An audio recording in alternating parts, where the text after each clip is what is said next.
Piracicaba significa, em Tupi-Guarani, lugar onde o peixe para. Celebrizado pelos causos e histórias contadas pelos povos ribeirinhos, o rio que leva esse nome sofre, a exemplo de muitos outros, pela ação irresponsável do homem. No documentário Nas Águas do Piracicaba, produzido e dirigido pela professora Laura Alves Martirani, da Exalc-USP, você descobre como o rio Piracicaba está, aos poucos, morrendo na mão daqueles que deveriam preservá-lo.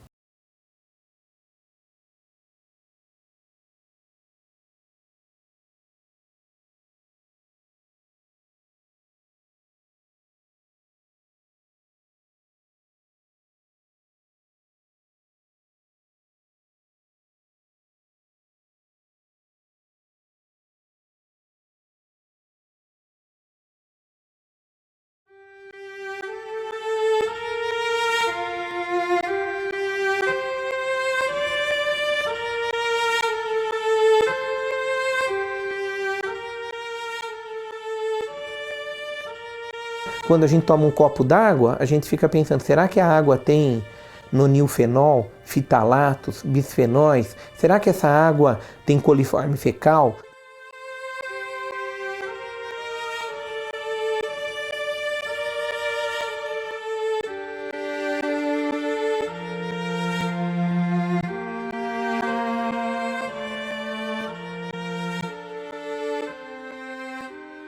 Dois terços de nosso planeta é composto por água.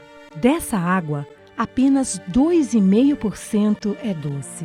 E só a pequena parcela de 1% está disponível para consumo humano. O equivalente a 0,01% de toda a água existente no planeta.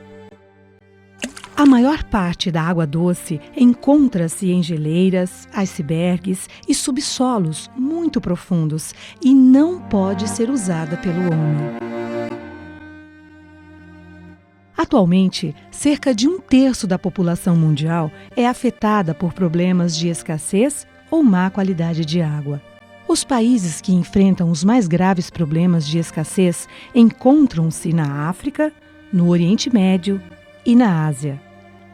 A falta de tratamento da água afeta principalmente as populações carentes e é uma das maiores ameaças à saúde humana. Mais da metade dos leitos hospitalares do mundo são ocupados por pessoas que sofrem por doenças relacionadas à água.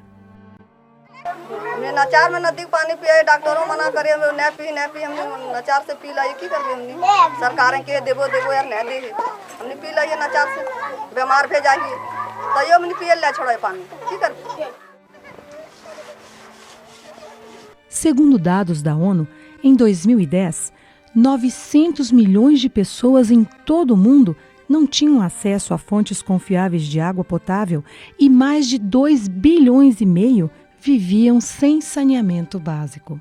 Morrem a cada ano 1,5 milhão de crianças de até 5 anos de idade por causa de doenças relacionadas à potabilidade da água e à precariedade dos serviços de saneamento. यह समस्या एक अकेले की समस्या नहीं है। यह पूरे जिले की समस्या है। इसका कारण अवैध कनेक्शन होना, पाइपलाइनों का रिसाव होना, नलों में टोंटी ना होना, पानी मिलता है तो वह गंदा पानी होता है। उसका कारण है नालियों में से पाइपलाइनों का निकलना, पाइपलाइनों में रिसाव होना, पाइपलाइनों के पास कूड़ों का ढेर होना, लैट्रिन की नालियों में से पानी पाइपलाइनों को आना। इसके कारण शुद्ध व पर्याप्त पानी नहीं मिलता है।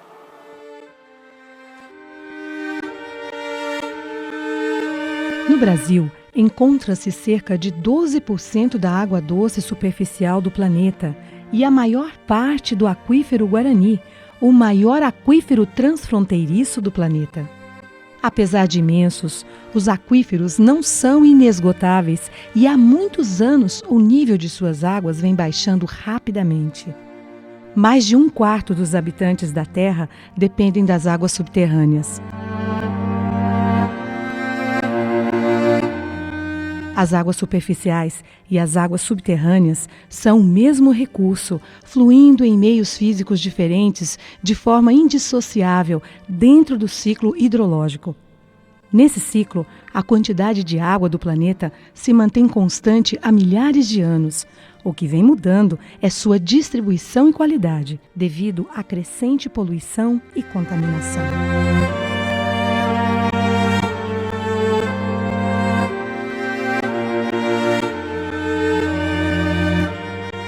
A disponibilidade de água que o Brasil tem é uma grande oportunidade para o nosso país, porque nós podemos, se formos cautelosos, racionais, né, nós podemos fazer uso dessa água para alavancar o nosso desenvolvimento. E agora, recentemente, tem visto informações de navios petroleiros que param, né, do tamanho, do porte de navio petroleiro, que para no Rio Amazonas, enche de água os seus porões e levam essa água para abastecer outros lugares do mundo. Não com isso a gente quer dizer que a água é só nossa e a gente não quer fornecer para ninguém, mas é importante visualizar nisso a grande riqueza que nós temos em nosso país, que pode oferecer oportunidades para grandes parcelas da humanidade que hoje padecem já, né, do problema da falta de água. Aqui no Brasil a gente tem regiões que padecem da falta de água. O semiárido tem pouca disponibilidade de água, chove pouco e os rios não são perenes. O Brasil, apesar da abundância, apresenta grandes diferenças de disponibilidade em seu território. Na Amazônia, encontra-se cerca de 70% da água superficial do país. No Nordeste, 3%. E no Sudeste, onde está a maior concentração populacional, apenas 6%. Grande parte dessa água encontra-se bastante poluída. Diversos rios foram transformados em verdadeiros canais de esgoto emparedados por cimento. Isso tem sido ignorado, tem sido menosprezado, né? O tratamento que nós damos aos corpos d'água no estado de São Paulo é uma boa demonstração disso.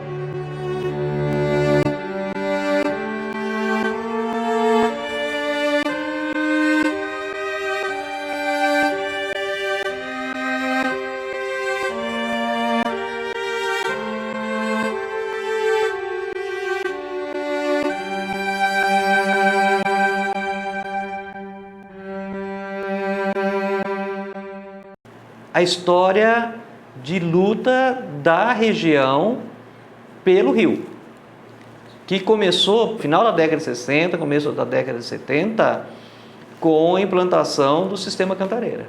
Houve toda uma mobilização da região que não queria esse empreendimento nas cabeceiras e fez com que se ganhasse um corpo à mobilização da região.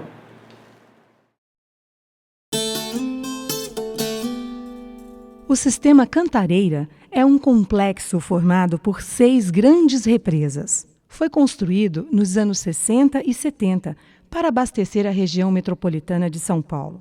Com 6 reservatórios interligados por túneis e canais, uma estação elevatória e outra de tratamento de água, ocupa uma área de mais de 2.000 km².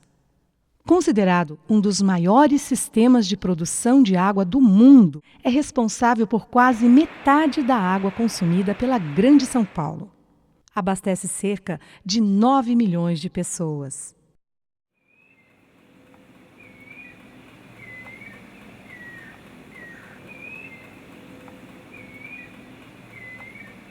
No mundo todo, cerca de 45 mil grandes represas, barragens e açudes afetam 6 de cada 10 rios importantes. É que o sistema Cantareira, ele desviou a água do Piracicaba para a Grande São Paulo.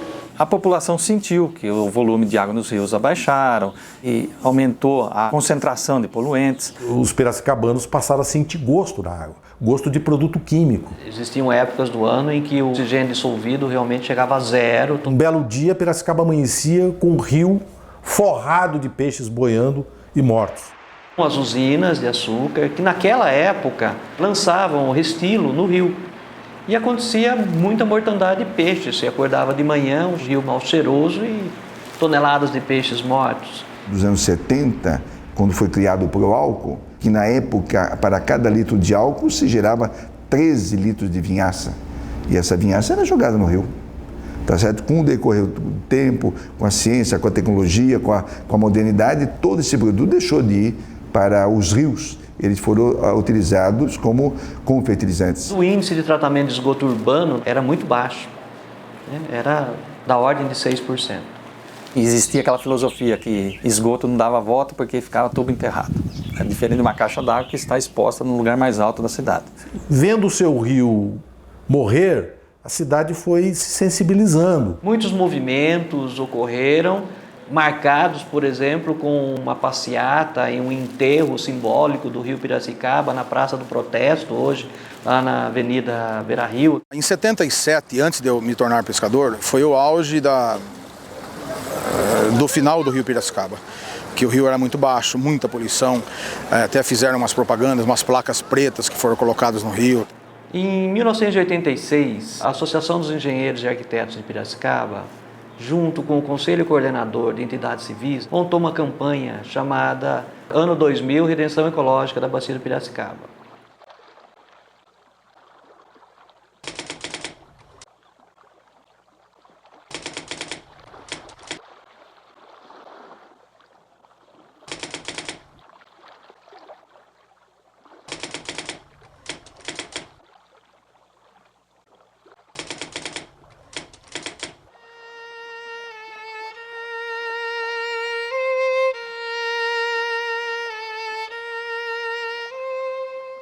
A verdade é que as condições dos rios, especialmente de alguns pontos do rio Piracicaba, continuam tão críticos como aquela época.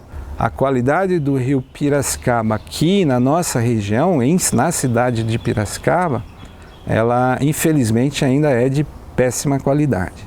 Ele é considerado classe 4, que é o pior da classificação.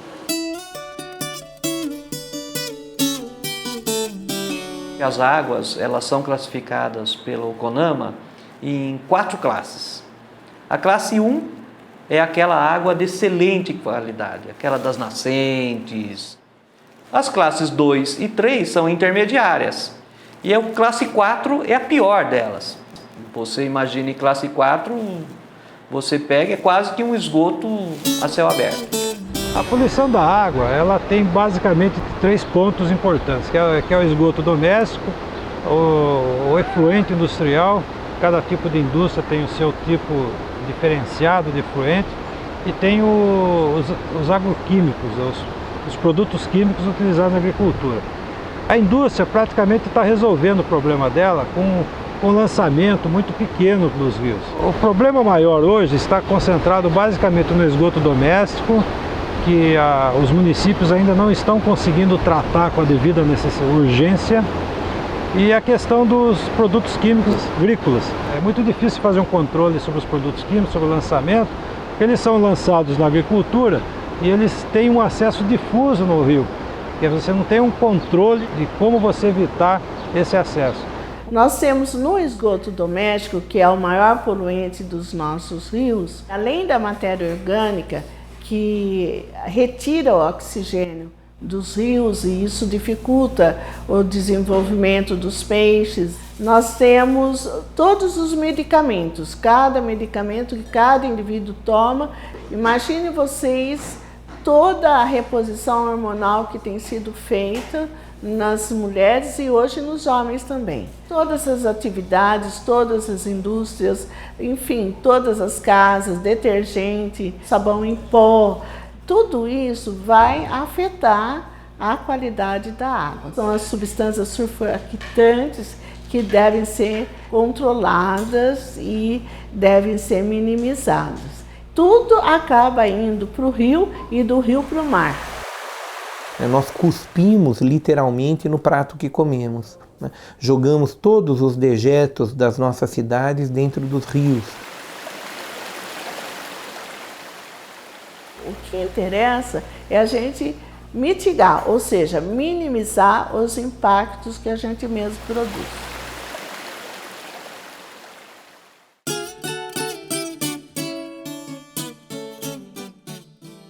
A bacia do rio Piracicaba se estende por uma área de 12.000 quilômetros quadrados. O rio Piracicaba se forma no ponto de encontro das águas dos rios Jaguari e Atibaia, na cidade de Americana. Passa por Piracicaba e, em seguida, recebe as águas de seu principal afluente, o rio Corumbataí. Segue até desaguar no rio Tietê, na região dos municípios de Santa Maria da Serra e Barra Bonita, local onde está a represa e hidrelétrica de Barra Bonita, e uma eclusa formada por um paredão de 26 metros de altura. Em seu caminho, percorre 250 quilômetros. A bacia do rio Piracicaba abrange cidades como Bragança Paulista, Atibaia, Campinas, Americana, Limeira, Rio Claro, Corumbataí, Analândia, São Pedro e Santa Maria da Serra. Se nós imaginarmos uma espinha de peixe, com um corpo d'água, uma calha central e vários rios afluentes que despejam suas águas no rio principal. Piracicaba, dentro dessa espinha de peixe, é a cidade que está mais abaixo, está mais a jusante. É a cidade que recebe toda a poluição que vem de todas as cidades que ficam acima.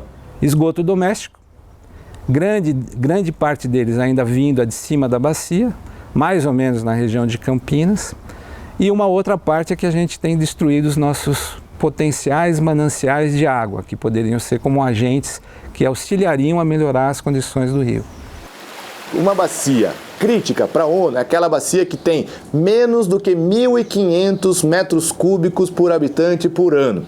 Na nossa região, bacias PCJ, época de estiagem, setembro, 408 metros cúbicos por habitante ano. O ideal são 2.500 metros cúbicos por habitante ano.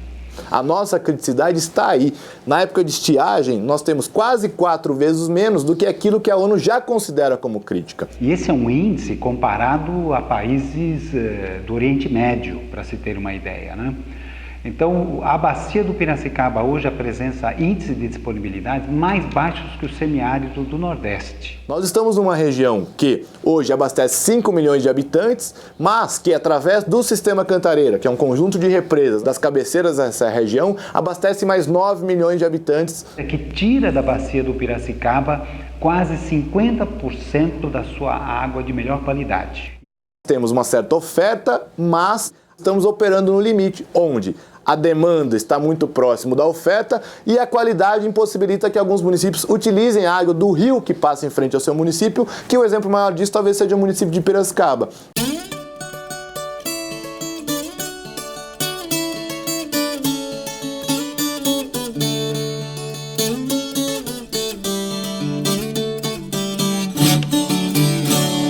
A formação do consórcio nasceu dessa ideia, como uma entidade intermunicipal para trabalhar nessa questão de recuperação dos mananciais de forma organizada e regionalmente. Nasceu em 1989 o consórcio intermunicipal dos rios Piracicaba e Capivari na época, depois incorporou-se a bacia do Jundiaí também. Na época que o consórcio foi criado, nós não tínhamos nem legislação. Tínhamos o Código das Águas, que era de 1934. E a Lei Paulista de Gestão dos Recursos Hídricos surgiu em 91. Que previa a criação de comitês de bacias como instâncias colegiadas, descentralizadas, de atuação nas bacias hidrográficas. E nessa lei já criava o Comitê das Bacias dos Rios Piracicaba, Capivari e Jundiaí. E aí, então, o consórcio ajudou a criar o primeiro comitê de bacia no estado de São Paulo, que é o Comitê PCJ. Dividiu-se o estado de São Paulo em 22 regiões e nós estamos numa região que é o que a gente chama de Unidade de Gerenciamento de Recursos Hídricos número 5, a unidade Piracicaba, Capivari e Jundiaí. Tudo aconteceu em 91. Em 93 surgiu o Comitê de Bacias, que é o fórum de discussão, a grande plenária das águas, onde todos os segmentos, público, privado e sociedade civil, discutem os problemas e tomam a decisão. O consórcio é um membro do Comitê de Bacias. O Piracena começou em 95. Eu diria que também que nós fomos o primeiro geradores de dados técnicos. Então o Piracena meio que cresceu junto com o comitê. Nós temos hoje mais de 150 comitês de bacia implantados no Brasil. Aí houve uma articulação para a lei nacional, a Política Nacional de Recursos Hídricos. A Lei 9433 de 1997 trouxe as diretrizes e os instrumentos de gestão para capacitar o nosso país a proteger os seus recursos hídricos e garantir água em qualidade e quantidade para as atuais e futuras gerações. Mais tarde houve a criação da ANA, Agência Nacional de Águas. Nesse interim nós criamos o Comitê Federal PCJ também, porque os rios das cabeceiras, principalmente o Jaguari, o Camanducaia e o Atibainha, eles nascem em Minas, então nós temos um rio interestadual. Então o domínio dessas águas pela Constituição é domínio federal. Os comitês Piracicaba, Capivari e Jundiaí são formados por 2 comitês estaduais, um paulista e um mineiro, e um comitê federal, compostos por representantes do poder público, União, estados e municípios, usuários dos recursos hídricos, sociedade civil e contam com o apoio de 11 câmaras técnicas. O Comitê Federal e o Comitê Estadual. Eles se reúnem no mesmo dia e deliberam no mesma hora com pautas sobrepostas, integradas. É uma engenharia extraordinária. Então nós fomos criando o sistema. Nós precisamos de um plano para a bacia. E depois nós instalamos a cobrança pelo uso da água, que era o maior desafio, já que é um dos instrumentos de gestão dos recursos hídricos, um pouco mais polêmico, porque ele interfere diretamente no bolso dos usuários da água. Ninguém pagava pelo uso da água do rio. Pagava, na verdade, o serviço prestado para tirar a água do rio, tratar essa água, levar até a sua casa e coletar o esgoto e levar embora. E deveria estar tratando também. Cobrança pelo uso da água, que permite induzir o uso racional e, ao mesmo tempo, gerar uma receita capaz de financiar a gestão e as boas práticas. Sabe o que o pessoal falava? Que a Sabesp levava a água de graça, sem pagar nada. Então o instrumento de cobrança fez com que a Sabesp pague pela água. Paga-se hoje 1 centavo por metro cúbico. Então a Sabesp, quando coleta água no Rio Piracicaba, paga por isso. O SEMAI, que é o nosso serviço de abastecimento, quando coleta, paga por isso. As indústrias, quando captam diretamente no rio, pagam por isso. Só que parte disso é deduzido quando tem o tratamento de esgoto. Então, quanto mais um município fizer o seu tratamento de esgoto, menos ele vai pagar no futuro. É uma forma de incentivo. E essa é uma experiência boa. E os vários comitês de bacias do Brasil, que não são poucos, visitam os nossos técnicos para pegar a experiência. A maior parte desses recursos são para combater a poluição. Tem ajudado a financiar muitas estações de tratamento de esgoto. E o tratamento de esgoto realmente é uma coisa cara. E as obras de coleta, interceptação e afastamento de esgoto chegam a custar mais do que a própria estação de tratamento de esgoto. Se você continuar retirando o esgoto, esses esgotos que são lançados hoje no rio, e fazer o tratamento, nós vamos ter melhoria da qualidade da água.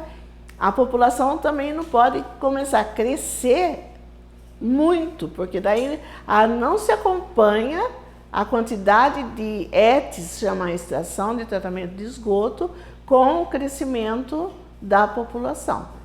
Essas ETs, elas liberam um efluente adequado para os rios, mas ela vai acumulando um sedimento que periodicamente vai ter que ser retirado.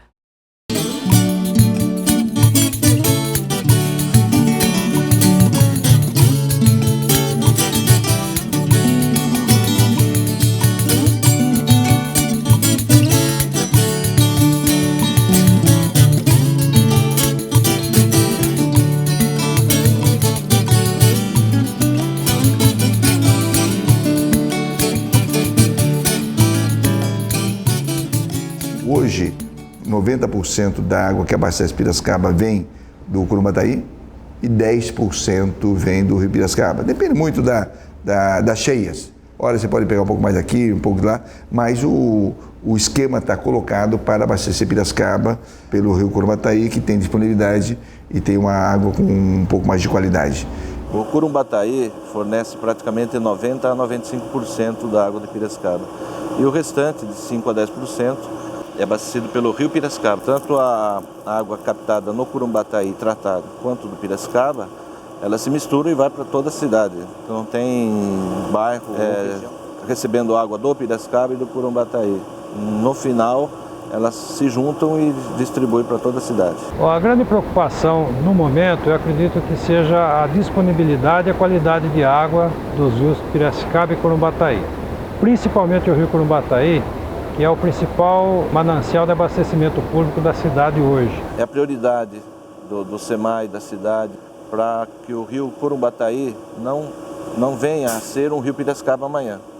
Então nós estamos tratando de reflorestar as matas ciliares, nós estamos conversando com outras cidades que despejam o esgoto no rio Curumbataí para tratarem. Então é feito todo um trabalho com o Curumbataí para que ele não chegue nas condições que está o Piracicaba hoje.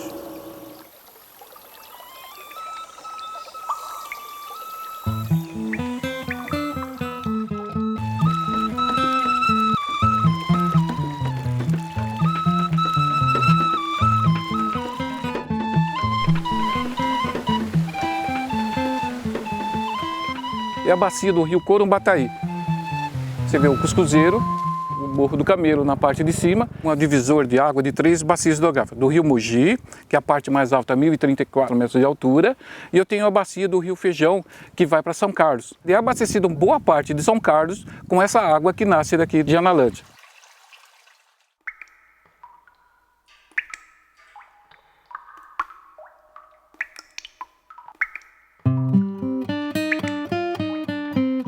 O rio Curumbataí nasce na Serra dos Padres, no município de Analândia, estância climática que abriga em sua paisagem as cuestas basálticas e morros testemunhos.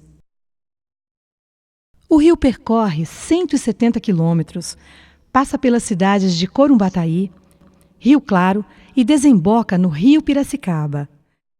Seus principais afluentes são os rios Cabeça e Passa Cinco, na região de Ipeúna, e o Ribeirão Claro, na região de Rio Claro. Abastece cerca de 600 mil pessoas dos municípios de Curumbataí, Itirapina, Ipeúna, Santa Gertrudes, Rio Claro, Charqueada e Piracicaba. Nós estamos percebendo que a quantidade de água do rio Curumbataí está sendo drasticamente reduzida, exatamente pela grande degradação que está sendo provocada na bacia do Curumbataí. É uma coisa pequena, né? É sutil, mas pelos estudos dá para você ver que a vazão está diminuindo e os elementos químicos aumentando. O rio Curumbataí nasce classe 2, porque ele já nasce dentro de uma fazenda produtora de citro. O rio fica nas partes mais baixas e as plantações nas partes mais elevadas. Aplica-se produtos químicos e aí o rio já então vem, tanto pelas enxurradas como pelo lençol freático, por lixiviação, recebe então essa água contaminada. E também existe ali moradias, cidades, embora seja pouquinho, mas a quantidade de água do rio ainda é pequena. E logo depois ele já recebe esgoto da Analândia.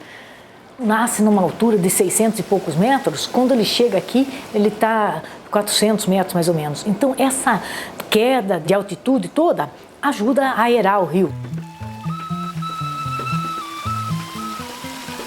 Você vai, principalmente lá no Alto Curumbataí, que é onde ele nasce, até a região de Rio Claro, ele tem uma quantidade de oxigênio muito boa, né? Dá uma boa condições de vida aquática.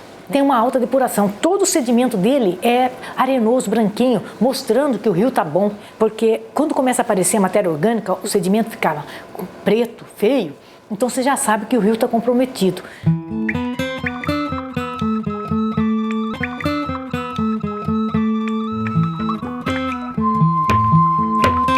O que a gente enxerga? Enxerga que o rio está nascendo bom. E quando chega em Rio Claro, recebe o Ribeirão Claro, que recebeu o Ribeirão São Joaquim, que vem de Santa Gertrudes.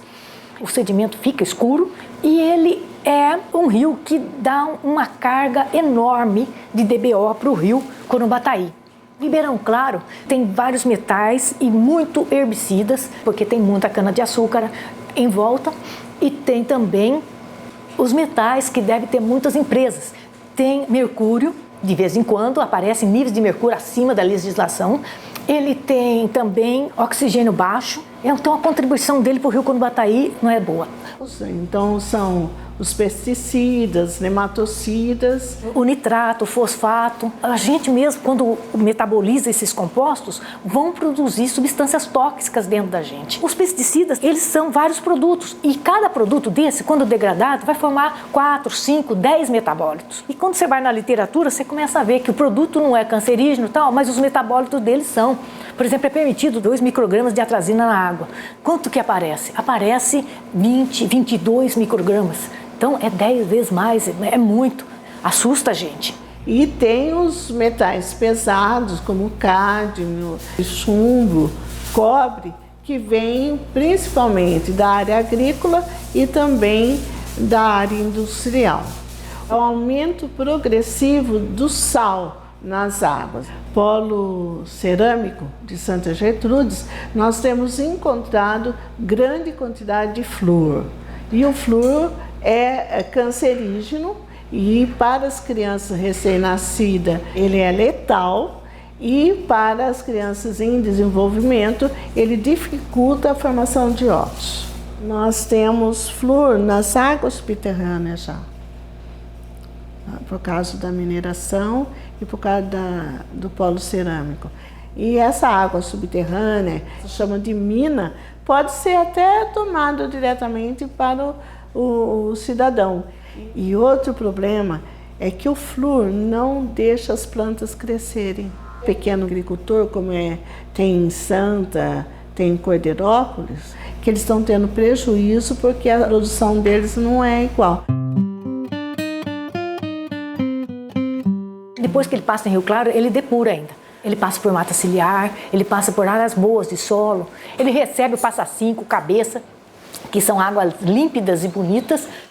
O rio Cabeça, por exemplo, ele tinha uma qualidade muito boa quando começamos a estudar oxigênio altíssimo. E o rio Passa Cinco também, um rio maravilhoso, água linda. Mas quando você faz a análise de herbicidas, você fica assustada. Tem uma concentração alta de herbicidas no rio Passa Cinco, no rio Cabeça, mais ainda. Está limpinha a água, mas assim mesmo tem alguns compostos que podem ser bioacumulados. Então, tanto os elementos químicos como os herbicidas, quando eles não são solúveis em água, eles têm maior probabilidade de estar sendo absorvidos e vai para a gordura do corpo dos animais, do corpo do peixe também. E o que acontece? A gente come o peixe que já concentrou aquela substância e tem problemas de ter uma concentração alta dessas substâncias. Mas depois ele já vai melhorando de novo. Quando o SEMAI capta a água em Piracicaba, o rio tem uma ótima oxigenação, o rio é bonito, ele passa por mata ciliar.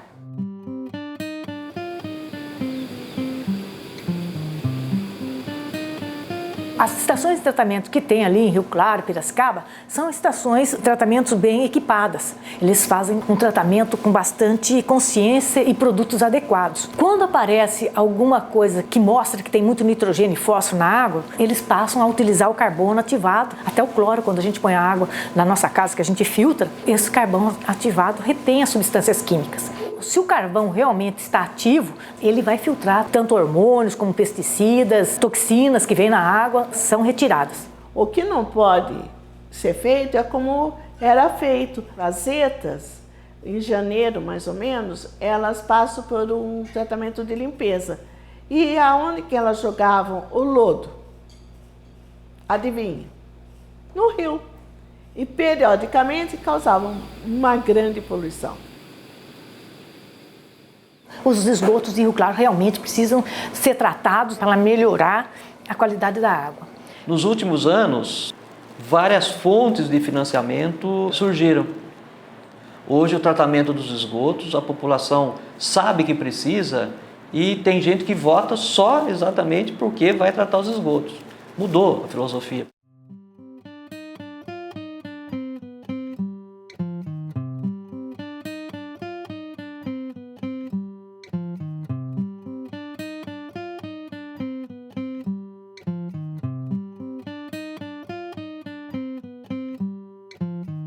Ela é responsável pelo tratamento de todo o esgoto gerado na bacia do Ribeirão Claro. Ribeirão Claro é um rio que, juntando com o córrego Santa Gertrudes, vai ter o lançamento no Corumbataí e, consequentemente, no rio Piracicaba. Que a cidade azul das orquídeas, a cidade de Rio Claro, recuperou esse rio de 43 quilômetros diante da ação desse tratamento de esgoto. E Piracicaba vai usufruir desse tratamento porque o Ribeirão Claro desemboca no rio Corumbataí e a grande maioria da água, a captação da água distribuída na cidade de Piracicaba é do Corumbataí.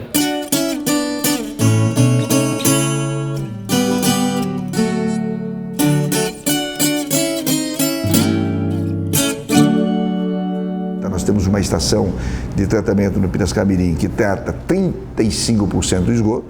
Temos estações pequenas espalhadas aí pela cidade e vamos chegar à marca de 70% do esgoto tratado. A gente verifica que a qualidade vem melhorando conforme vem o tratamento de esgoto. Piracicaba, Americana, Santa Bárbara, Campinas, todos eles estão fazendo estação de tratamento de esgoto para que a gente dê o exemplo. Há planos da bacia, há debates para que a gente tenha, antes de chegar em 2020, 100% do esgoto tratado. As estações de tratamento de esgoto, elas são feitas hoje atendendo principalmente a fazer a quebra da sua carga orgânica, ou seja, a quebra de todo aquele material que vai para a estação. Porém, ele ainda deixa alguns resíduos, ela deixa alguns produtos que são os próprios nutrientes. Então, nós classificamos como estação que tem a parte primária, secundária e terciária, sendo que a parte primária e secundária fariam a quebra da nossa carga orgânica. E a terciária é meio deixada de lado, até porque ela tem um custo elevado nesse momento.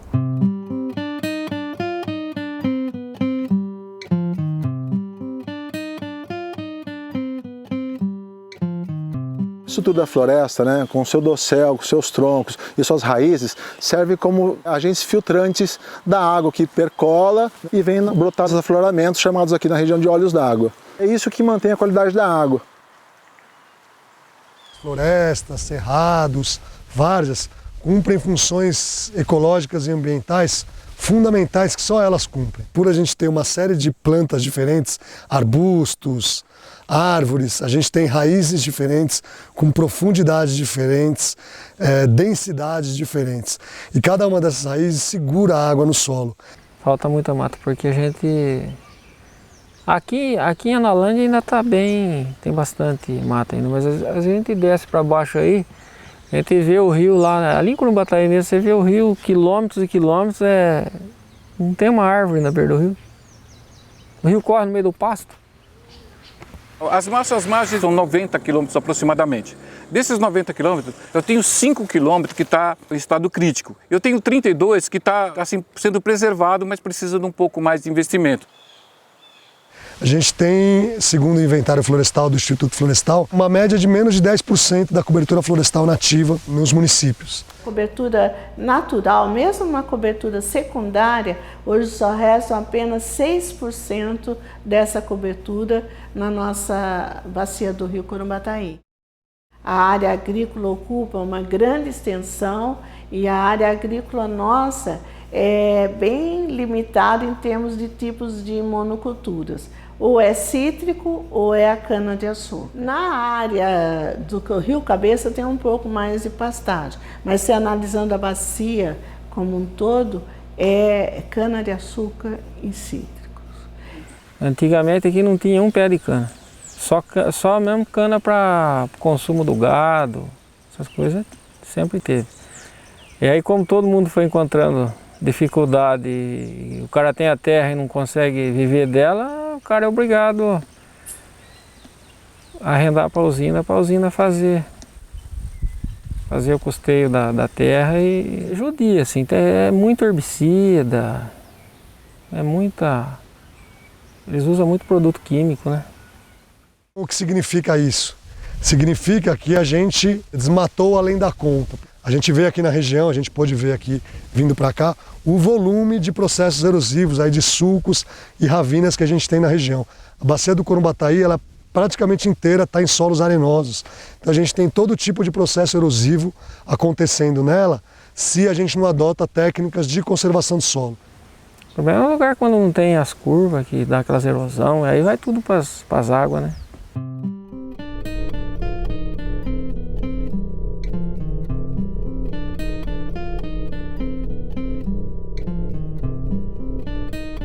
Se a gente tem uma grande cobertura florestal, a gente vai sofrer menos impacto diretamente. Menos impacto em que sentido?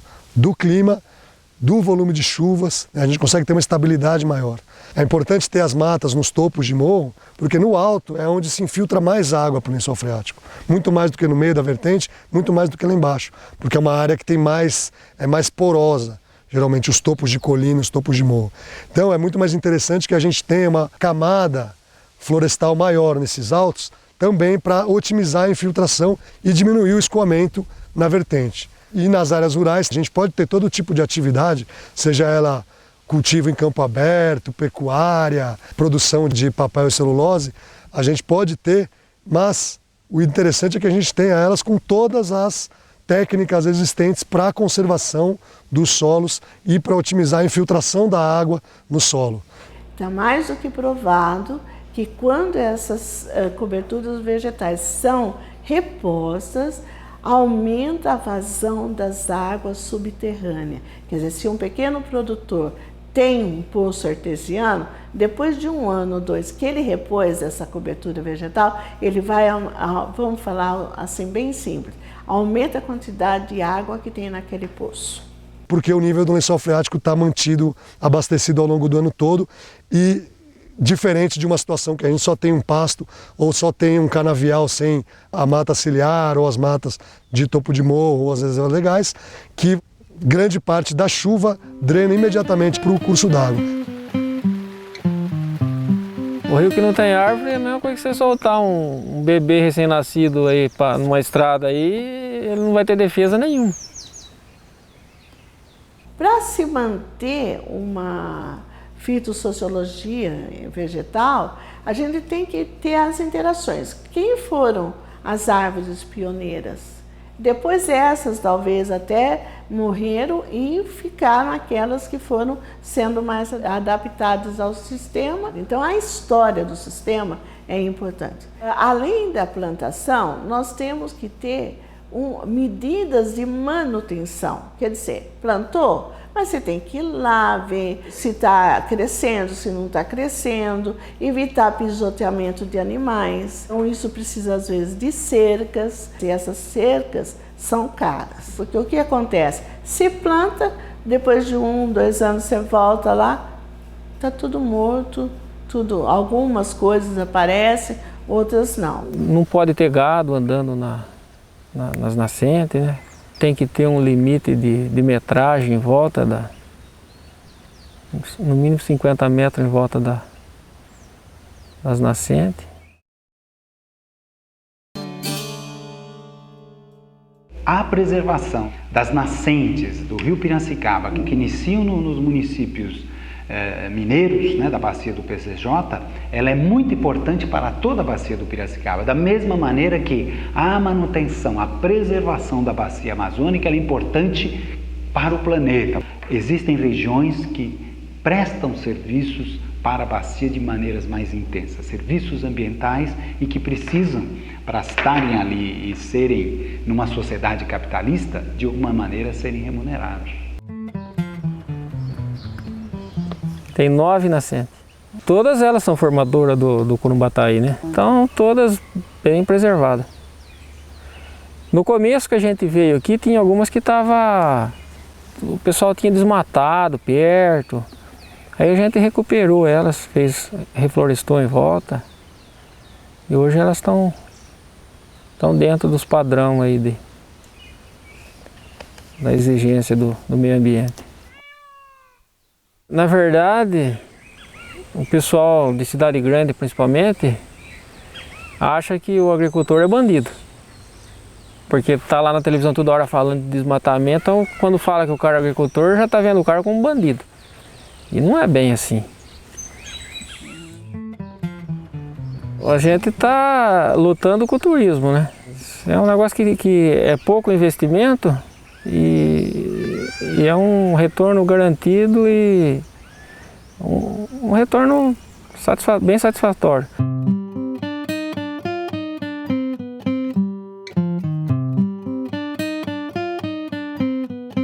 algumas ferramentas econômicas, né, instrumentos econômicos para potencializar essas ações positivas de conservação. São elas a certificação de produtos e serviços de origem da APA. A Área de Proteção Ambiental, ou APA, é um tipo de unidade de conservação criado para instituir um processo de ordenamento territorial com o objetivo de assegurar a sustentabilidade do uso dos recursos naturais. Uma APA compreende, geralmente, um extenso território, onde coexistem áreas urbanas e rurais, públicas e privadas. Para o empreendedor, para o pequeno proprietário, para o médio, para o grande, para o comerciante urbano, ter o selo, ele vai precisar cumprir uma série de normas estabelecidas pelo plano e pelo conselho da APA. A partir do momento que ele cumpre, ele vai poder agregar valor ao produto com o selo que é certificado pela unidade de conservação onde ele está. Isso abre portas aí para o mercado internacional. E o pagamento de serviços ambientais é a remuneração do proprietário que conserva ou que adota ações de recuperação. O pagamento de serviços ambientais, que é praticado no PCJ como um projeto piloto na região de Extrema, como um ponto muito importante e marcante para todo o Brasil. Existem coisas que cada um de nós pode fazer e não estamos fazendo. Hoje retiramos uma grande quantidade de árvores da porta da nossa casa, porque cai folhinha, porque dá trabalho e tudo, mas não percebemos o serviço ambiental que aquela árvore presta para a sociedade. A priorização de implantação de parques, sejam eles urbanos ou unidades de conservação, nos fundos de vale em áreas urbanas, cumpre um papel além social, contemplativo, recreativo e também ambiental e ecológico enorme. Conseguir avançar na sustentabilidade socioterritorial. Esse acho que é o grande mote da área de proteção ambiental. Nós precisamos encontrar a forma de organização comunitária na base, nos pequenos grupos locais, que signifique compromisso de cada um com a saúde do planeta e com a situação local. E essa saúde das sociedades humanas está diretamente relacionada à nossa capacidade ou incapacidade de construirmos vínculos comunitários. Ou nós nos tornamos um planeta comunidade e cultivamos aquilo que o Edgar Morin chama de cidadania planetária, ou nós pereceremos.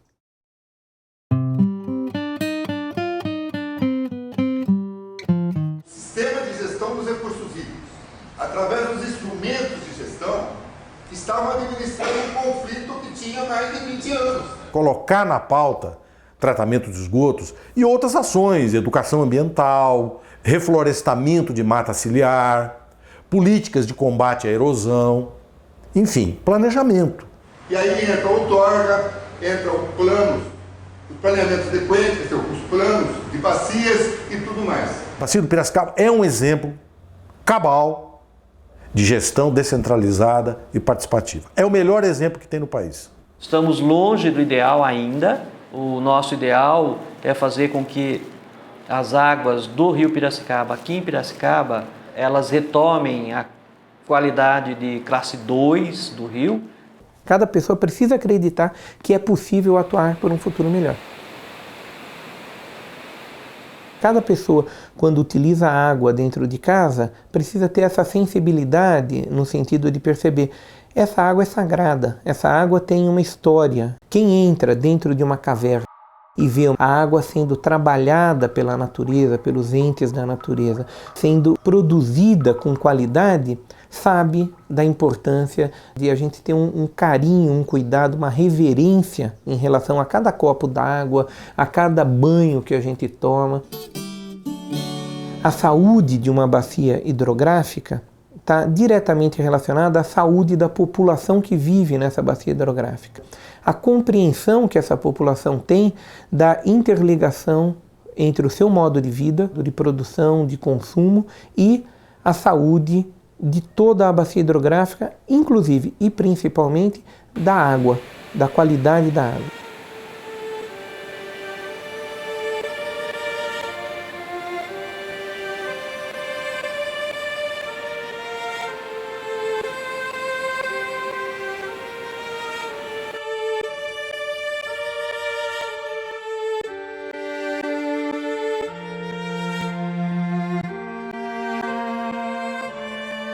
Piracicaba sempre foi uma cidade voltada para o rio, de frente para o rio. A Rua do Porto, a Avenida Beira-Rio, o salto do rio Piracicaba, a Piracema, quando os peixes sobem o rio. Existe uma paixão da população de Piracicaba pelo rio. Eu brinco com os amigos, brinco não, eu falo sério mesmo, que na minha veia não corre sangue, corre o rio Piracicaba. O rio de Piracicaba vai jogar água pra fora.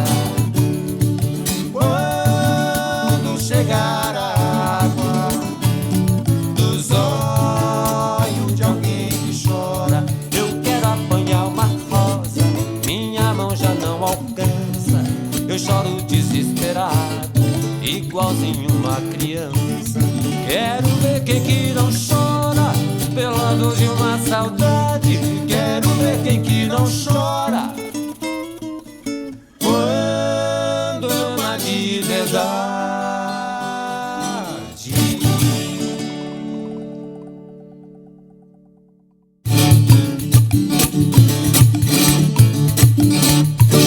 O rio de Piracicaba vai jogar água pra fora. Quando chegar a água dos olhos de alguém que chora. Lá no bairro onde eu moro só existe uma nascente, a nascente dos meus olhos já formou água corrente. Pertinho da minha casa já formou uma lagoa com lágrimas nos meus olhos por causa de uma pessoa.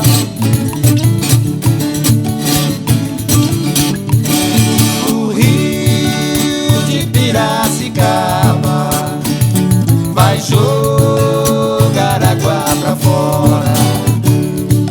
Quando chegar a água dos olhos de alguém que chora, eu quero apanhar uma rosa, minha mão já não alcança, eu choro desesperado, igualzinho uma criança.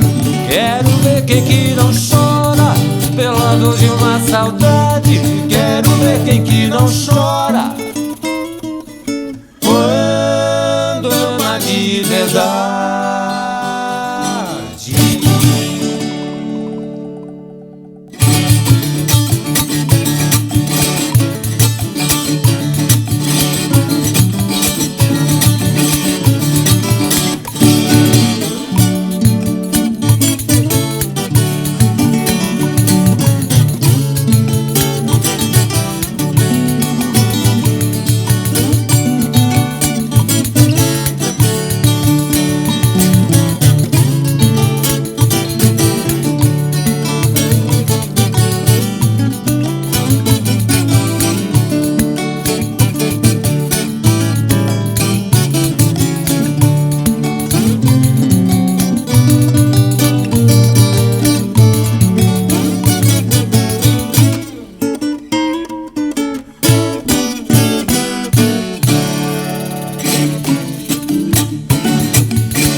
O Especiais TV USP de hoje vai ficando por aqui.